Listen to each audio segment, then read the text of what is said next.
Good afternoon. I'd like to welcome you to this Medical Center Hour. This is a program entitled Is There Life After Death? 50 Years of Research at UVA. I'm Marcia Day Childress from the Center for Biomedical Ethics and Humanities, and we're delighted to produce the Medical Center Hour and bring it to you each week during the academic semesters. I would quickly ask that there are a couple of seats still left. Anybody sitting on the stairs, I would encourage you please to find a seat, because the fire marshal, who sometimes visits us, doesn't approve of people sitting in the stairs.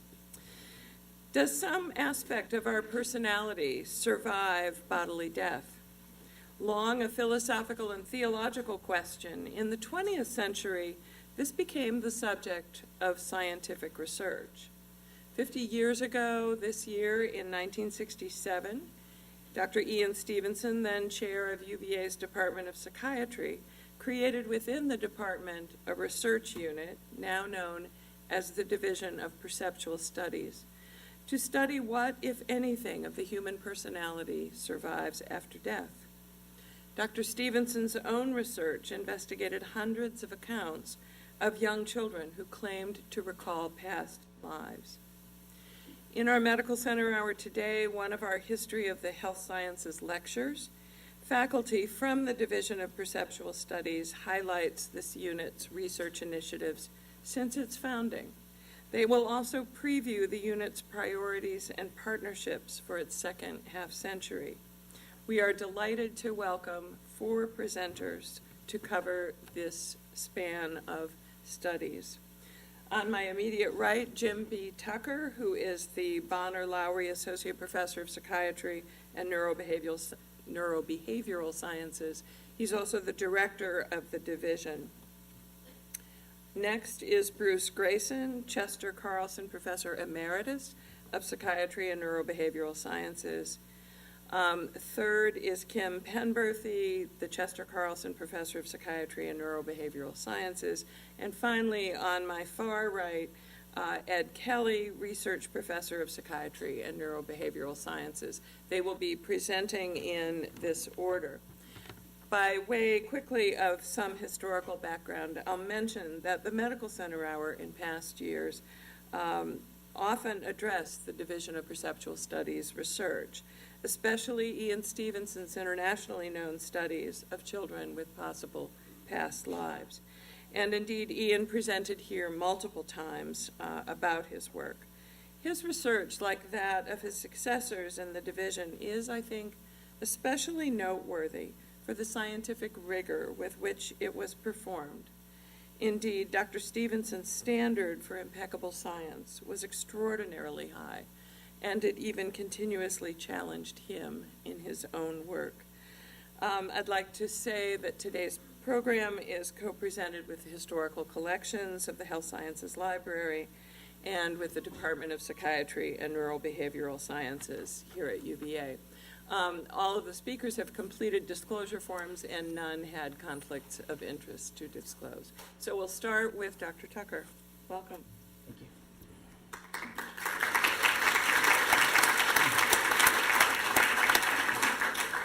Thank you very much. As you have heard, we are going to try to cover a fair amount today.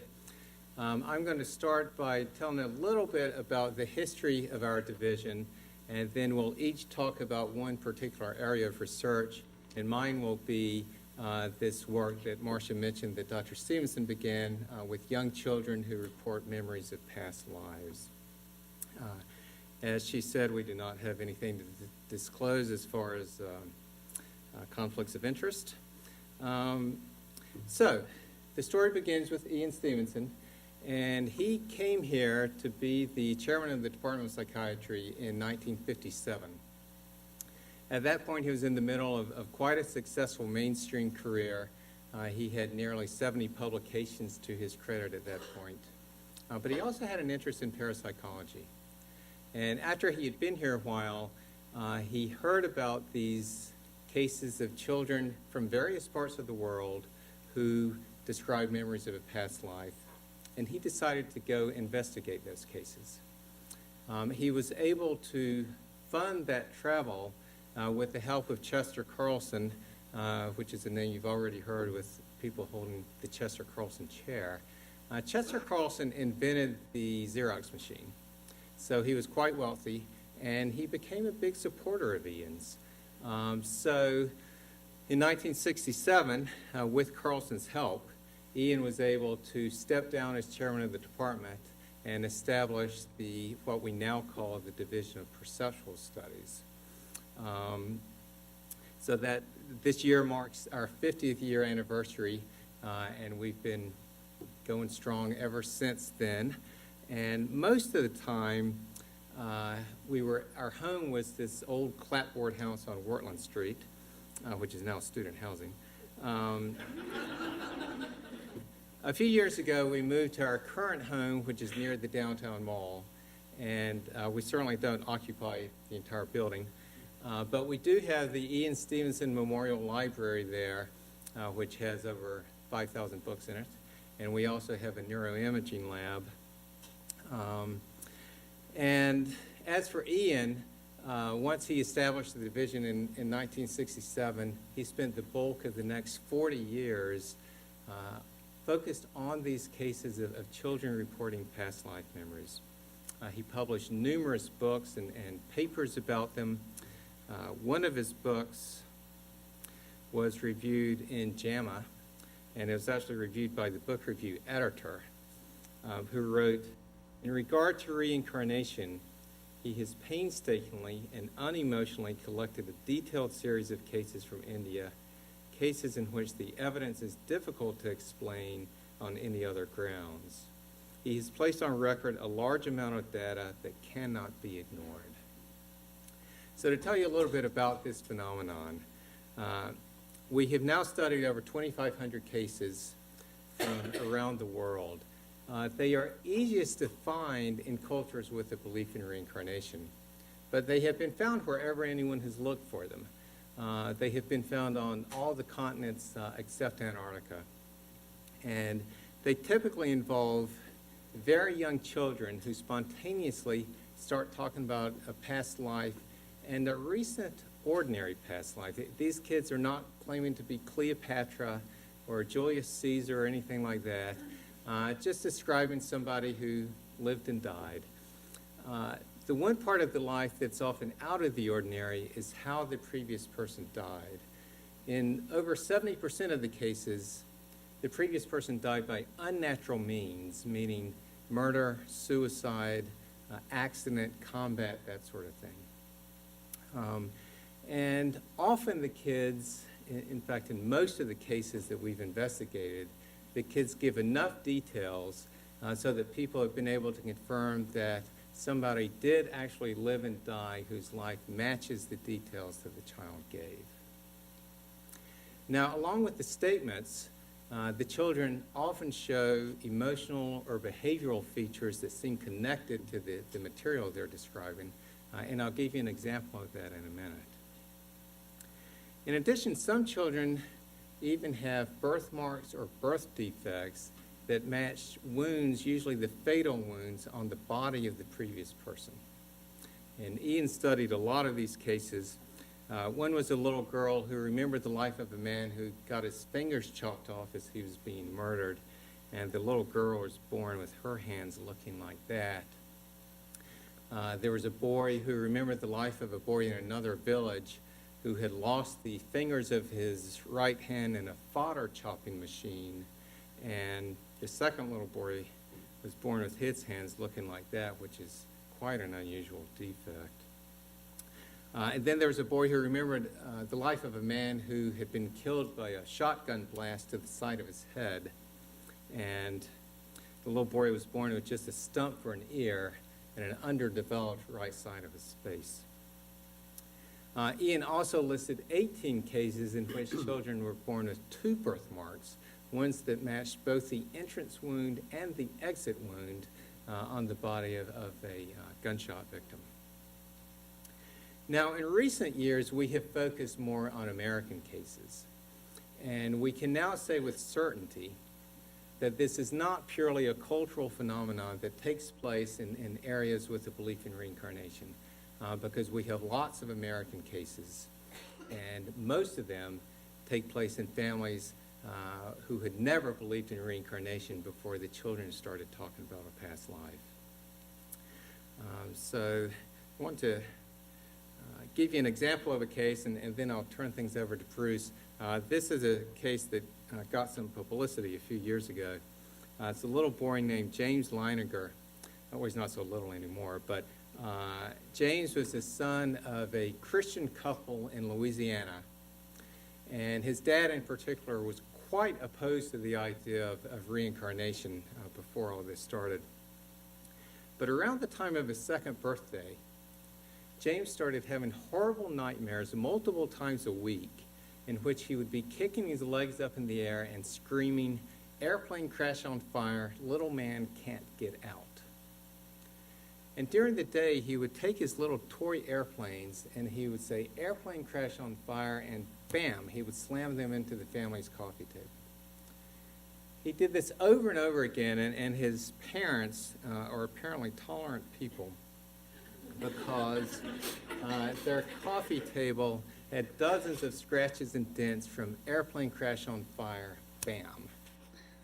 So when you add that play to the nightmares that he was having, he really looked like a traumatized child, but he had not experienced any trauma, at least in this life. And then a little while after his second birthday, his parents were able to have several conversations with him during the day in which he could talk about these things. And he said how his plane had crashed on fire, how he had been shot down by the Japanese, and he said that he flew a Corsair. Now, I'd never heard of a Corsair, but it was a special plane that was developed during World War II. Then when he was 28 months old, he said one day that his plane had flown off of a boat, and his parents asked him the name of the boat, and he said Natoma. And it turns out that there was a USS Natoma Bay that was stationed in the Pacific during World War II. Then when he was 2.5, his father bought this book on Iwo Jima to give to his own father, James's grandfather, for Christmas. And he was looking through it one day when James came and got in his lap.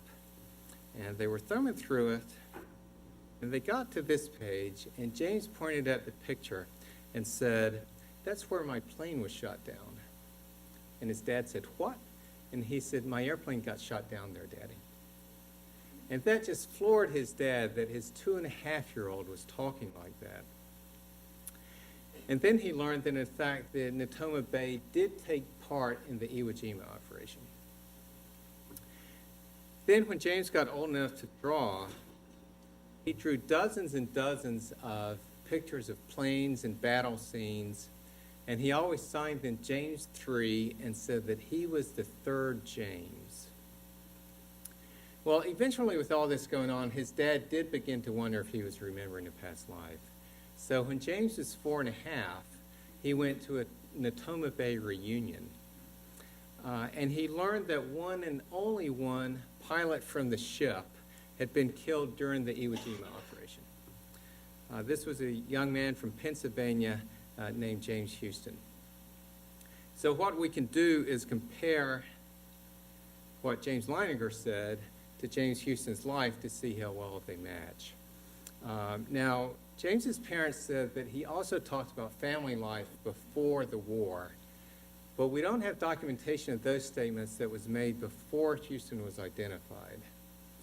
But what we do have here, this is a list of items where we do have definite documentation made before anyone knew anything about James Houston. So James signed his drawings James 3. Houston was James Jr., which would make James Leininger the third James. James said he flew off the Natoma. Houston was the pilot on the USS Natoma Bay. James said he flew a Corsair. Houston had flown a Corsair. He was actually flying a different plane when he was killed, but he was part of the squadron that tested the Corsair for the Navy. James said he was shot down by the Japanese, and Houston was shot down by the Japanese. James said he died at Iwo Jima. Houston was the one and only Natoma Bay pilot killed during the Iwo Jima operation. James said one day, quote, "My airplane got shot in the engine and crashed in the water, and that's how I died." Eyewitnesses reported that Houston's plane was, quote, "hit head-on right on the middle of the engine." James had nightmares of his plane crashing and sinking in the water, and Houston's plane crashed in the water and quickly sank. And James said one day that his friend Jack Larson was there, and Jack Larson was the pilot of the plane next to Houston's on the day that he was killed. James is now 18 years old. He graduated from high school last spring, and he has now joined the Navy. So with that, I will turn things over to Bruce Grayson.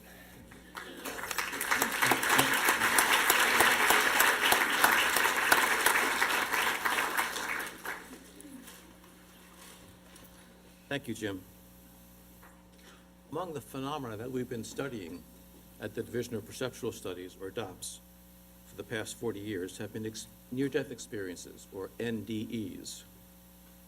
Many people, when they come close to death, report unusual and profound experiences in which they appear to have left their bodies and claim to have moved beyond the boundaries of time and space. These NDEs have been recorded in a variety of ancient cultures. You can find them in the writings of Plato, in the Bible, in writings from Tibet, India, Egypt, China, Japan, and in the folklore of the South Pacific and Native Americans. The interpretation of these experiences varies from culture to culture, but the basic phenomena remain the same across the globe and across the centuries. These experiences near death were recorded in medical literature in journals in the 19th century, and they were described as a discrete syndrome in 1892 by Heim. They were written about quite a bit in French academic journals in the 1890s, when Victor Egger gave them the term near-death experiences. That term became popular in English in 1975, when a book was written by a UVA intern named Raymond Moody called Life After Life. There remains some controversy now about what causes NDEs and what their ultimate meaning is, but there's no question about their incidence or their impact on people. A variety of studies here at UVA and in Europe and the UK suggest that they occur to about 20% of people who have a documented cardiac arrest in study after study. We at UVA have developed a model of the NDE and a scale to quantify the depth of NDEs that's been used in hundreds of studies around the world. It basically looks at NDEs as being composed of 4 component parts: changes in thought processes, changes in emotional states, apparently paranormal phenomena, and what seem to be otherworldly phenomena. The changes in thought processes include a sense of time being distorted. People often talk about having a sense of timelessness, thinking being faster and clearer than usual, having a life review or panoramic memory where your entire life flashes before your eyes, and a sense of sudden understanding or revelation where everything becomes crystal clear. The changes in feeling include a sense of peace and well-being, feelings of joy, a sense of oneness or cosmic unity, and an encounter with what seems to be a loving, warm being of light. The apparently paranormal features include extraordinary sensory vividness. People report seeing colors they have never seen on Earth, hearing sounds they've never heard before, having what seems to be frank extrasensory perception of things going on elsewhere, visions of the future, and a sense of leaving the physical body. The otherworldly features include being in an otherworldly realm, unearthly or mystical realm, encountering some mystical being or presence, seeing deceased spirits or religious spirits, and coming to a border or point of no return beyond which you can't come back. Now, most NDEs, in fact, have a combination of all 4 of these elements to varying degrees. As an example, let me give you the report of one woman who had the following experience. She said, "During the war, I was very ill in the hospital. One morning, the nurse came in and found me showing no sign of life whatever. She called the doctors, to whom I also appeared dead. and I remained so, they told me afterwards, for at least 20 minutes. I became aware of a brilliant light and felt drawn toward it. It seemed that time was different or non-existent there, wherever there was. The light was beautiful to look at and projected feelings of unconditional love and peace. Looking around, I found myself in a beautiful green undulating country. I then saw a young officer with a few soldiers approaching. The officer was my favorite cousin, Albin. I did not know that he had died, nor had I ever seen him in uniform. But what I saw of him was confirmed by a photograph I had seen many years later. We spoke for a few minutes, happily, and then he and the few men with him marched off. Then a presence beside me explained that these soldiers were allowed to go and greet others who were dying and help them meet their death. My next vivid recollection after this was of looking down from about ceiling height onto a bed on which lay a very emaciated body. There were white-coated doctors and nurses around it. I yelled out to them, but they couldn't hear me. I could see everything clearly and felt warm, safe, and peaceful. In a few moments, I was looking up at them and feeling a sensation of intense disappointment. I had come back from something so lovely and so utterly satisfying. 2 days later, the doctor told me that I was lucky I didn't die. I told him that I did. He looked at me in a strange way and scheduled me for psychological evaluation. I learned to keep my mouth shut about that from that time on. Now, one of the problems we have in researching near-death experiences is that for the most part, they're retrospective. We're getting accounts from people who had the experience at some time in the past. That leaves open the question of how reliable memories of NDEs really are. Some authors have speculated that memories are embellished over the years, and particularly that the sense of well-being and peace and the pleasantness of the experience gets embellished over time. Because we've been studying these experiences for 4 decades now, we're able to address this question. Starting in 2002, I started trying to reconnect with people I had interviewed in the 1980s about their near-death experiences and asked them to describe their NDEs for me again. What we found, oops, going the wrong way here, is that the NDE scale scores measuring the depth of the NDE were the same now in the 2000s as they were in the 1980s. And that held true for all 4 of the components: changes in thinking, changes in feeling, paranormal, and transcendental. So memories of the NDE are indeed reliable over years, and that suggests that retrospective research is also reliable. Another important question about retrospective reports of NDEs is whether they're influenced by cultural beliefs. We know that people's cultural beliefs influence how they interpret their perceptions. We see what we expect. For example, near-death experiences in third world countries do not talk about entering a tunnel the way Americans do. They may talk about entering a cave or a well. One truck driver who I interviewed talked about entering a tailpipe. So you tend to use whatever cultural metaphors are at your disposal to describe the phenomenon. So our NDE is just reporting what they expect to happen when they come close to death. The image of NDEs that most people have nowadays is the one described by Raymond Moody in 1975. Now, we've been collecting NDEs here at UVA since the 1960s, years before Moody's book came out. So we compared 24 experiences we collected in the 1960s with 24 recent experiences that were matched with the original ones in terms of age, race, gender, religion, cause of death, and proximity to death. What we found is that the features that Moody reported were reported just as often before the experience and after the experience, no matter what we looked at.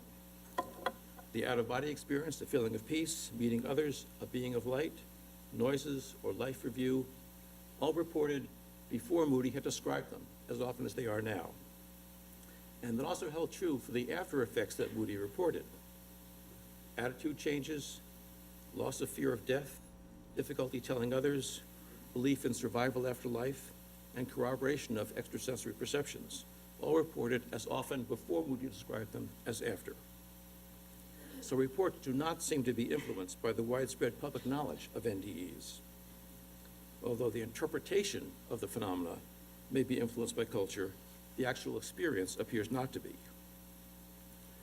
But even though these memories of NDEs are reliable and consistent over decades, that doesn't establish that they're memories of real events, rather than memories of fantasies or hallucinations. To test that possibility, we used the Memory Characteristics Questionnaire, which was designed to differentiate memories of real events from memories of imagined events.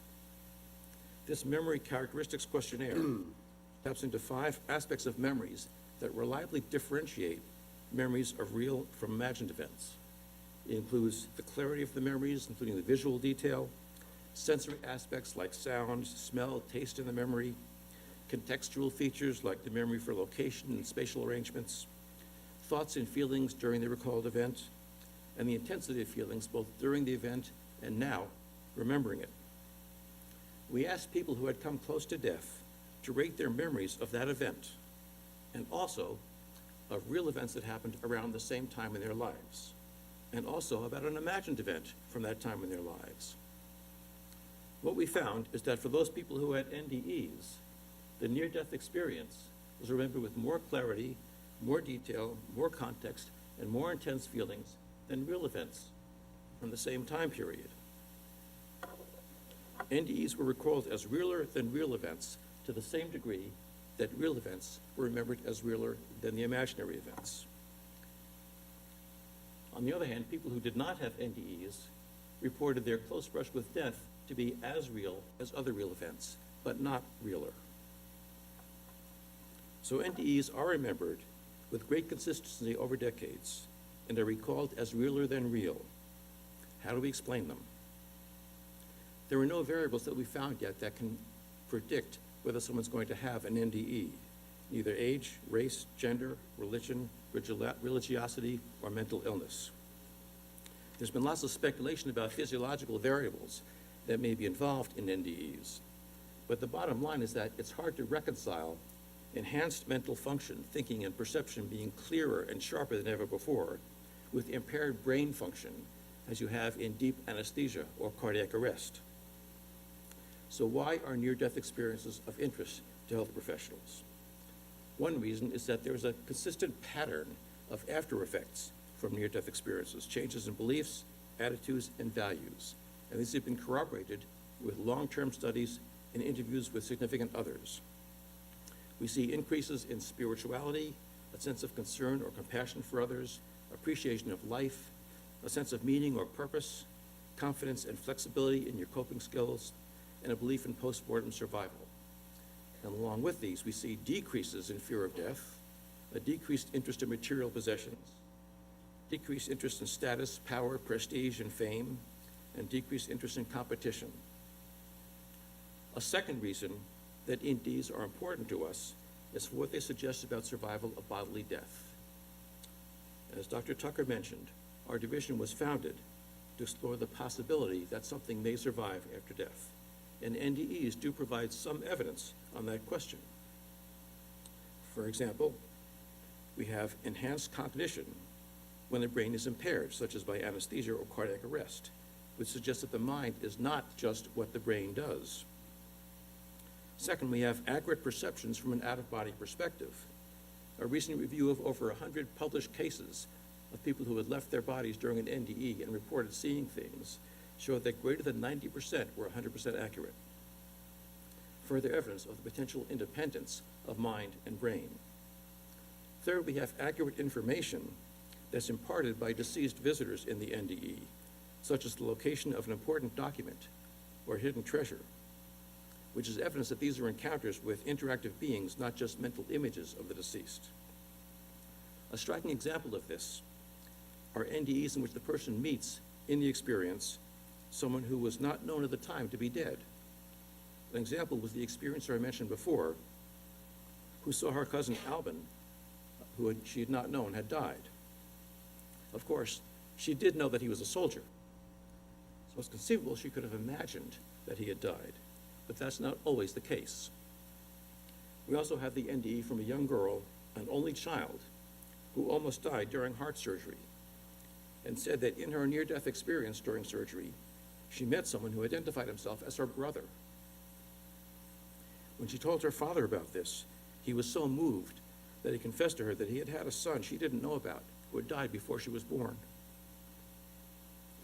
We have identified dozens of cases of this type, some going back to ancient Greece.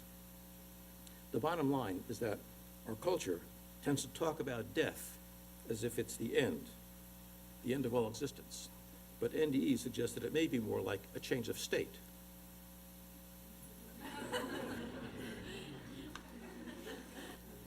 I'm going to turn things over now to Dr. Kim Penberthy.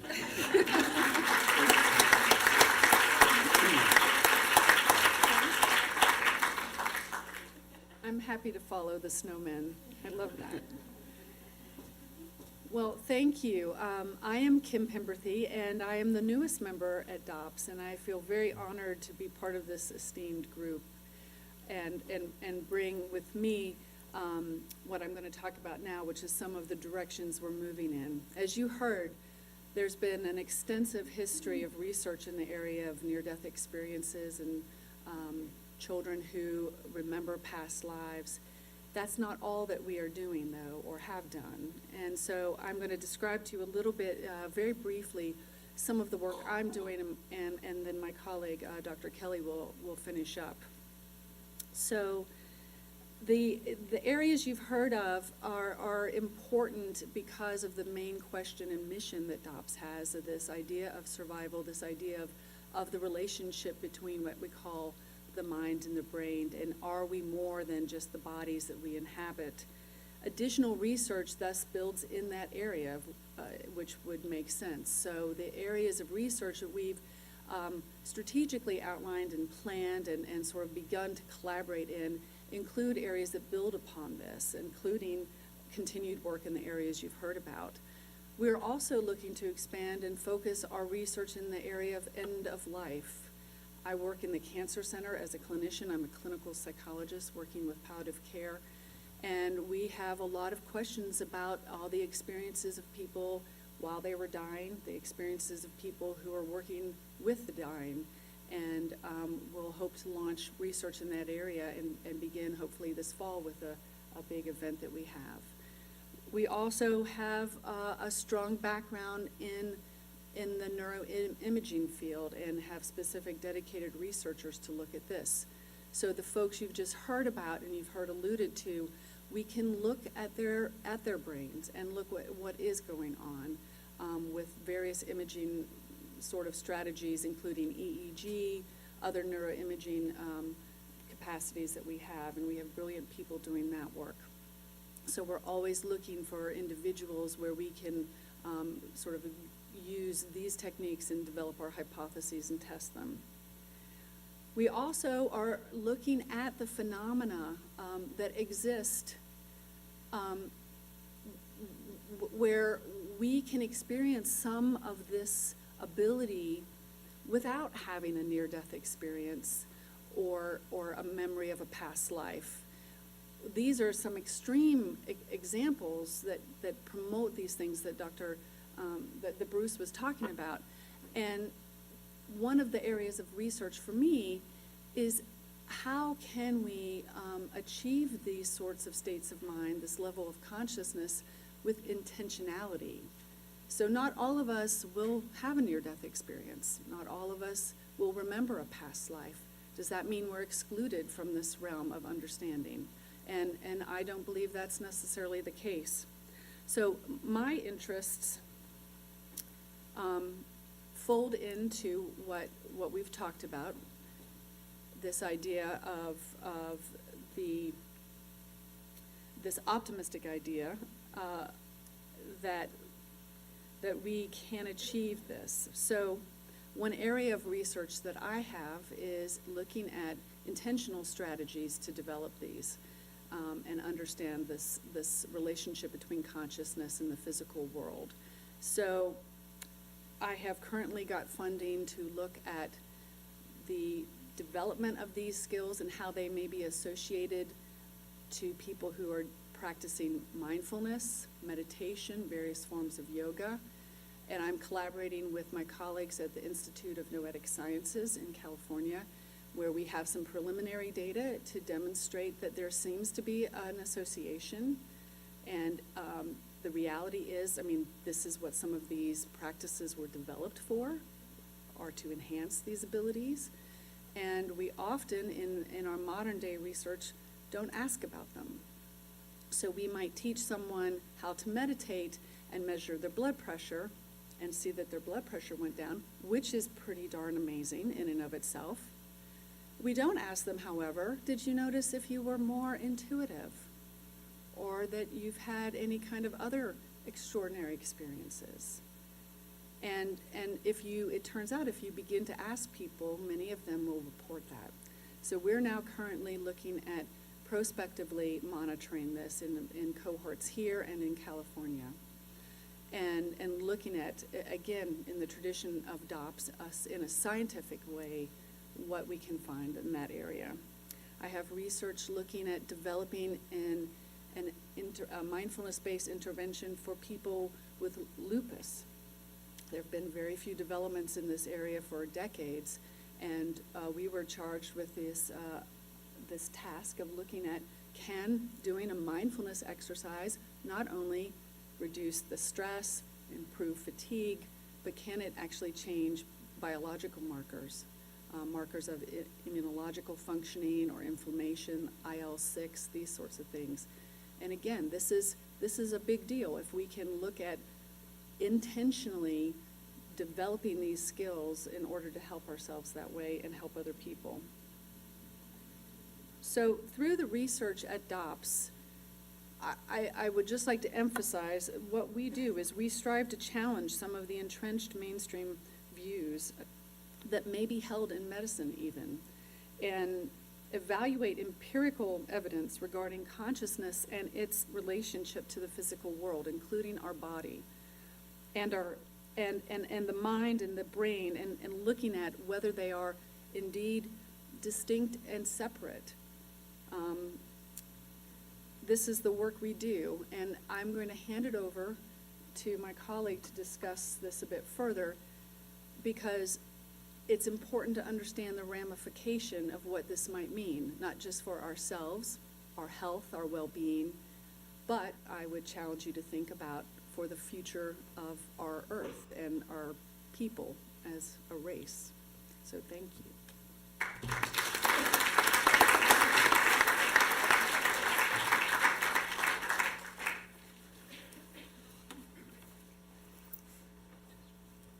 So I'm going to try to explain in the next 5 or 6 minutes the implications of those two large books. Yeah, I'll stay here. Obviously, it's going to have to be very telegraphic, but we put out brochures both down here and on the table outside where you can find us, find your way to our website, which contains lots more information, and the real justification for some outrageous things that I'm now going to tell you. My career kind of brackets what goes on at DOPS. I'm a little different in background. I started out as an experimental psychologist, studying psychology of language and cognitive science at Harvard in the 1960s. This is when we were recovering from the dark ages of behaviorism, beginning to realize that there are things like minds and consciousness and so on. I mean, I had absorbed the view that most scientists held then and most do now, which is that basically mind and consciousness are generated by physiological processes going on in brains. Well, late in the piece, when I was working on my dissertation, I became interested in experimental parapsychology. This had to do with some experiences involving my sister. And I learned to my amazement that there was a vast section of Widener Library devoted to the subject of psychical research, including a lot of experimental research that I'd never heard of before. And so I began reading it and eventually decided, well, this stuff looks really interesting, and if it really happens, something's fundamentally wrong with our basic scientific outlook. And so I decided to sign up with J.B. Ryan down in Durham. You know, he had been at Duke most of his career, but had moved off campus. And so I started there at the usual $400 a month, 6-month trial period. And there were lots of idealistic young people who clamored to occupy those few slots.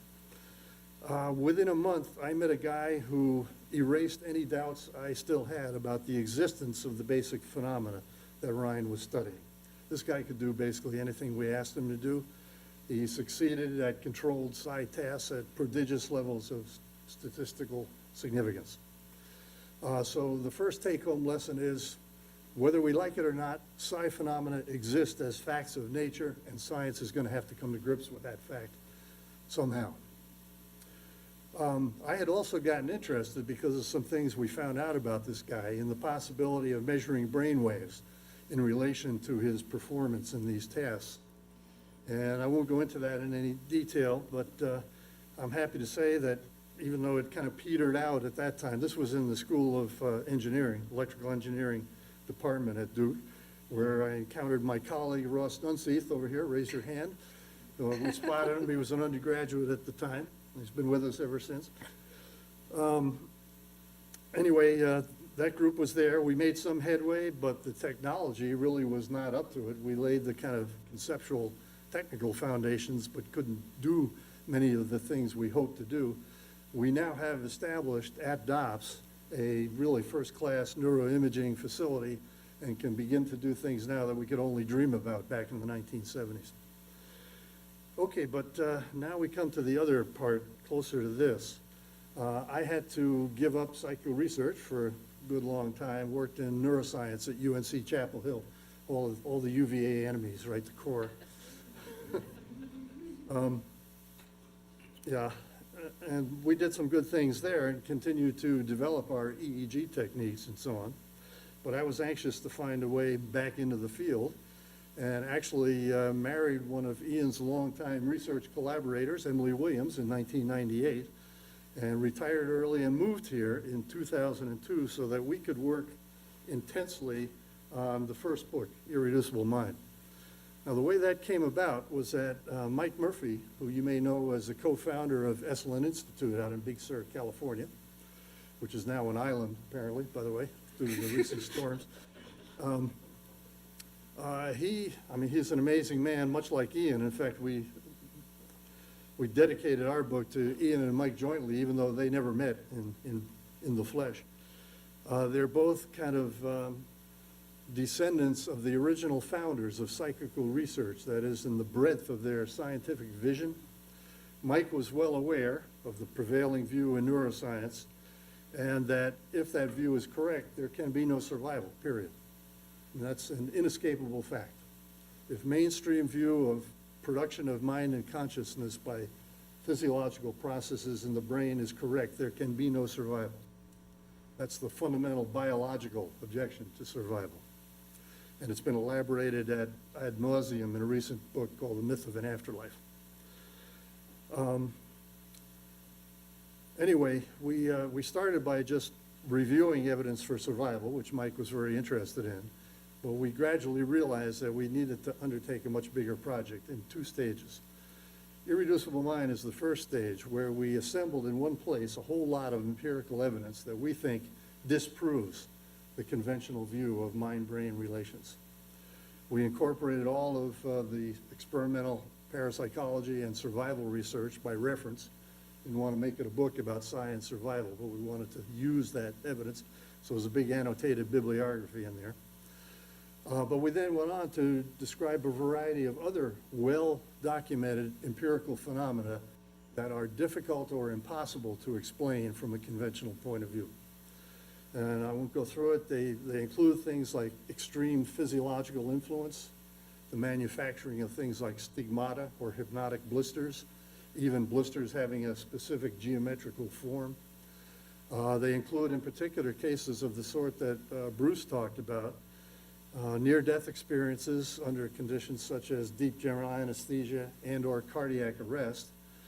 And those are crucial because these things are happening under conditions that 99% of contemporary neuroscientists believe are, the conditions which neuroscientists believe are necessary for conscious experience have been abolished. And that can be shown categorically. The way we know that they had the experiences during the time of unconsciousness is that they can sometimes report things correctly, things that happened during that period. And there are subtle arguments about all that, but that's the basic idea. Anyway, the net result of this whole exercise, and I have to finish within the next minute or two, was to show that the correlations that exist between mental events and physical events, which we all accept, that's just how it is, can be interpreted in a different way. That is, that mind, consciousness, or something inherently larger than we normally know, that overflow the organism in some sense, but operate conditioned by the behavior of the brain and the sense organs and all the rest of it. Now, to me, that totally changed the landscape of the conceptual territory of the survival discussion, because now we have a way of thinking about the mind-brain connection that allows for the possibility that mind can operate separately from the organism. To me, that eroded the biological obstacle to survival. Okay, well, now we've got that far in a sort of psychological way. What does it all mean in terms of our fundamental worldview? That was the second, much harder job, and we struggled with it for a long time, but finally put together a book that's remarkable, at least for its authorship, because we have physicists, scholars of religion, and philosophers all under the covers of one book. And to cut to the bottom line, the basic picture is one that seems to invert the currently popular view of relation between the physical and the mental. We have begun to think we're being driven towards some kind of an idealistic picture in which mind is not derivative from matter, but if anything, the other way around. So it has fundamental implications for our basic vision of reality and our place in it. So I think I'll just stop there and we start questions.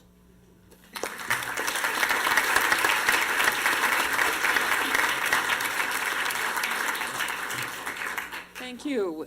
Thank you for four wonderful presentations. I dare say this is a mind-expanding session. And we are open to your comments and questions. We have a couple of mics we can bring to those of you who have questions. I would ask that you please identify yourself before you make your comment or ask your question. And you may direct your question to any or all of the presenters. Who would like to start? Bob? I'm Bob Reynolds, a retired professor of medicine here and used to be a vice president, and I find this material absolutely fascinating and mind-boggling. I'm reminded of a book made into a recent movie called Heaven is for Real, and it tells the story of a 3 or 4 year old boy who has a ruptured appendix and I presume had a near-death experience, and as he gets older he tells the family about what he experienced. Would you categorize this as one of your near-death experiences and the story that came with it? Well, I would certainly characterize it as a near-death experience.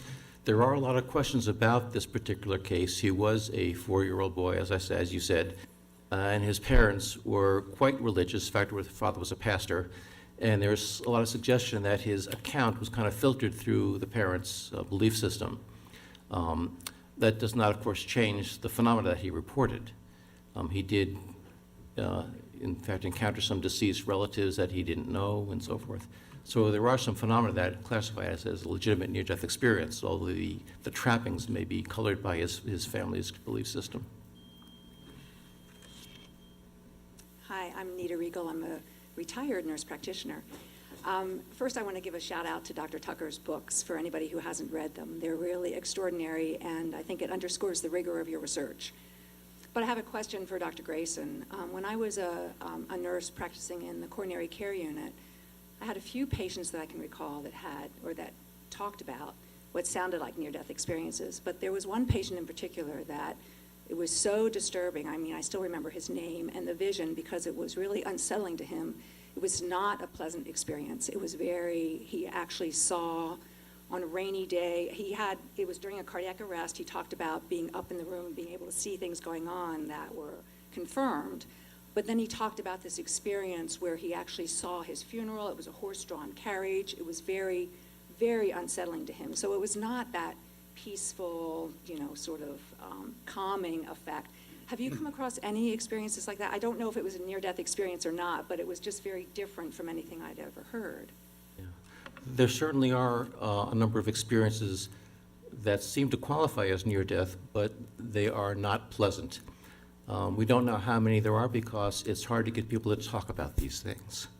Most people who have studied the phenomena say that between 1 and 10% of people who have a near-death experience will have an unpleasant one, although again, it's hard to say because they don't talk about them.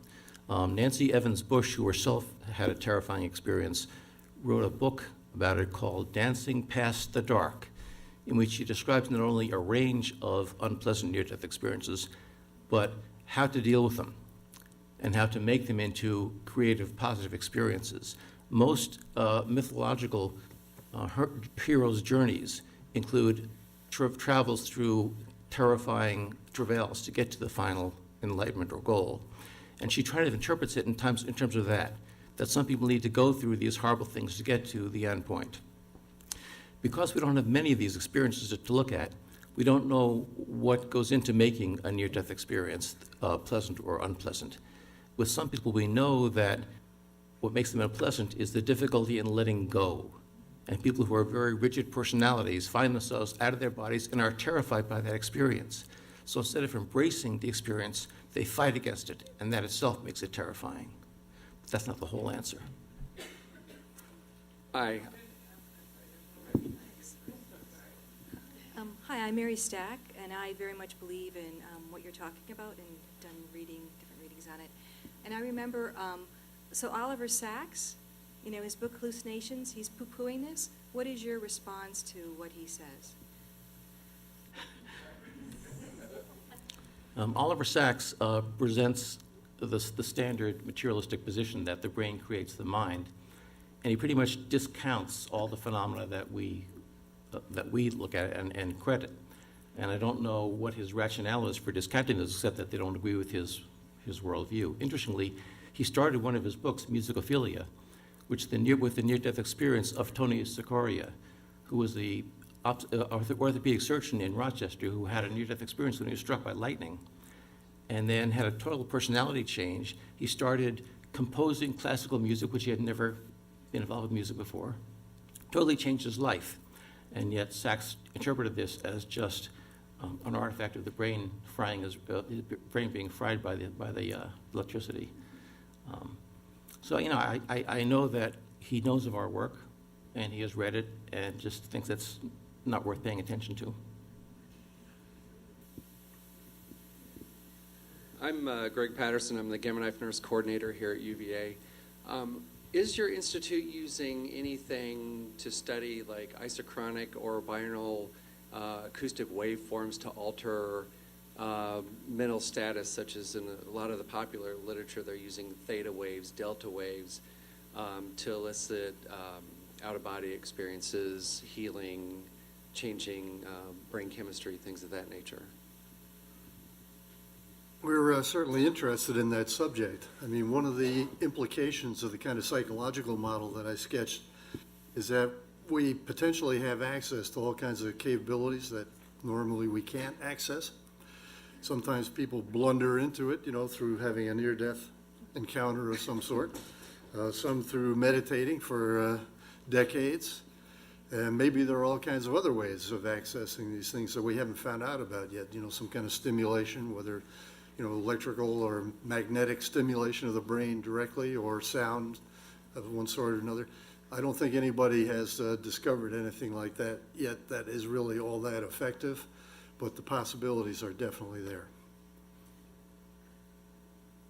I'm Anna Tate. I'm one of the abdominal transplant nurse practitioners here, and I had just a quick question. When you're talking about these near-death experiences that involve cardiac arrests or these anesthesia, sedative states, does that include studying patients that have been in like prolonged comas or ICU sedative states but have normal brain activity? We have not studied people in prolonged coma simply because we want people who have an acute event that we can look at before, during, and after. Some people are. Stephen Laurie at the University of Liège in Belgium, who has done a lot of the important work with people who seem to be in a persistent vegetative state. And if you talk to them, they can show physiological responses. He is now very interested in near-death experiences, and some of his grad students are working with me in collaborative research.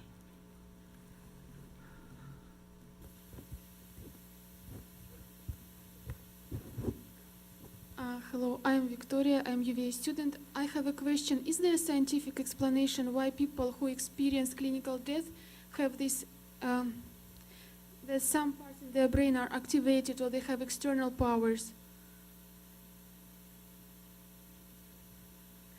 For example, in Russia, there are a lot of psychic who see future, but majority of them, they had either trauma or they had coma, and do scientists explain what happens in the brain that after experiencing death, they have these powers?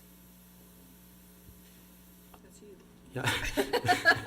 I don't think we have the answer to that yet. We certainly have a lot of anecdotal evidence that people claim all sorts of abilities after the NDE that they didn't have before. It's difficult to study these with neuroimaging, for example, because a lot of them can't do these things on demand. There have been a few people we studied in the lab that Ed has who claim to be able to do these things on demand, but to do most neuroimaging techniques, you have to be physically still while you're being imaged. And a lot of these people have trouble doing that. But we are still looking for people who can manifest these abilities at will, that can do it in a way that we can do neuroimaging with. Hi, my name is Libby Rexroyd. I'm a nurse coordinator in the surgery department. I'm just curious, how do you find your subjects? Do they come to you, or are you made aware of these incidences, or just, how you come about finding them? Well, these days they find us.